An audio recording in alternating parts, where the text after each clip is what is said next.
গত জুনে ইসরায়েলের সঙ্গে টানা 12 দিনের যুদ্ধের পর ইরানের সর্বোচ্চ নেতা আয়াতুল্লাহ খামেনিকে খুব কমই প্রকাশ্যে দেখা গেছে।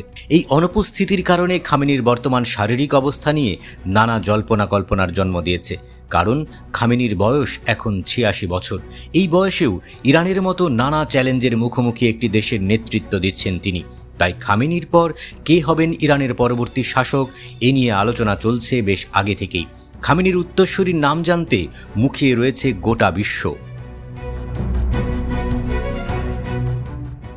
সাম্প্রতিক যুদ্ধে ইসরায়েল ও যুক্তরাষ্ট্রের হামলায় ইরানের বহু গুরুত্বপূর্ণ অবকাঠামো ধ্বংস হয়ে গেছে। নিহত হয়েছেন 1000-এর বেশি মানুষ। নিহতদের মধ্যে ছিলেন শীর্ষ সেনা কর্মকর্তা ও পরমাণু বিজ্ঞানীরা। যখন ইসরায়েলি বিমান হামলায় ইরানের বেসামরিক ও সামরিক অবকাঠামো ধ্বংস হচ্ছিল, তখন খামেনি ছিলেন সুরক্ষিত এক বাংকারে।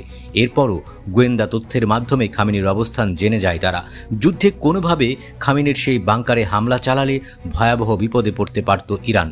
নেতৃত্ব শূন্য ইরানের যুদ্ধ করার মনোবলই হয়তো হারিয়ে যেত।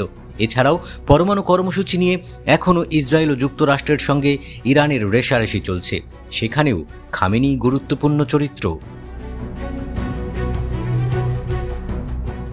যদিও এই সংকট শুরু হওয়ার আগেই নিজের উত্তরসূরি নির্ধারণ নিয়ে চিন্তাভাবনা শুরু করেছিলেন খামেনি, তবে কার নাম বিবেচনায় রয়েছে তা প্রকাশ করা হয়নি।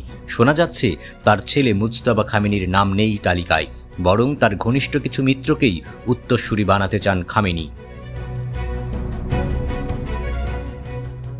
খামেনি এখন বিশ্বের দীর্ঘমেয়াদী ক্ষমতাসীন নেতাদের একজন।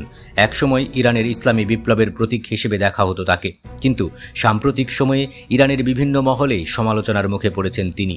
যদিও সরকার ও নিরাপত্তা বাহিনীর অনুগত অংশ এখনও খামেনিকে সমর্থন জানিয়ে আসছে, কিন্তু অনেকেই আবার বলছে ইসরায়েলের সাথে যুদ্ধে খামেনির কিছু কৌশলগত ভুল ইরানের দুর্বলতা প্রকাশ করেছে।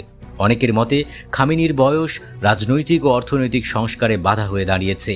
এমনকি এই ধরনের কথা বলেছেন খামেনির ব্যক্তিগত উপদেষ্টা আলী আকবর ভেলাইতিও। ইরানি গণমাধ্যম ওয়ার্ল্ড ভিউয়ের বিশ্লেষণে বলা হয়েছে, এই অবস্থায় খামেনির সামনে এখন দুটি পথ খোলা।